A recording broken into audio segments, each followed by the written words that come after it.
Hello, Fortress. It's a bit chilly here in Bowling Green, Kentucky, but I think it's probably warm down in Tampa. But I've really enjoyed doing these videos, and I hope that they're being a blessing to all of you. Today, I want to talk to you first about a character known as King Herod. He's the same ruler who ordered the massacre of the babies in Bethlehem. He's remembered by history for three things: power and massive building projects and fear. He built fortresses, stadiums, palaces, and entire cities. He reshaped landscapes, moved mountains, and poured unbelievable resources into making sure his name would last forever. But the only thing bigger than Herod's building projects was his insecurity. He trusted no one. He murdered his own wives. He executed several of his own sons. Anyone he suspected, whether they were guilty or not, was eliminated. His life was full of paranoia, violence, and selfish ambition.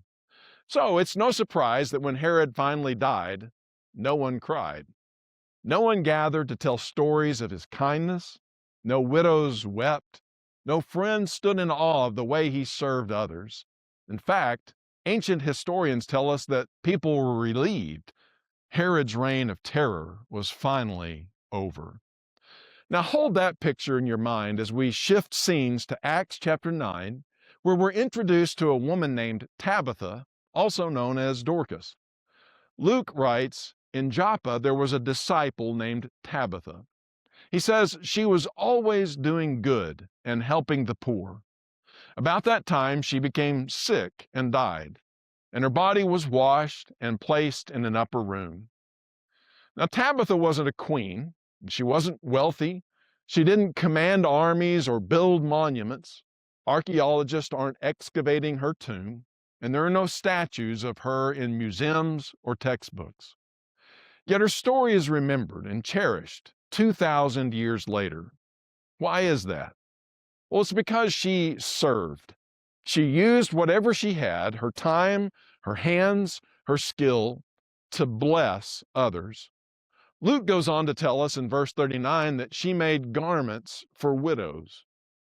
When Tabitha died, something happened that didn't happen at Herod's death. People grieved. The community gathered around her body, not to admire her achievements, but to remember her kindness. Widows stood beside Peter, holding the clothes that she had made for them.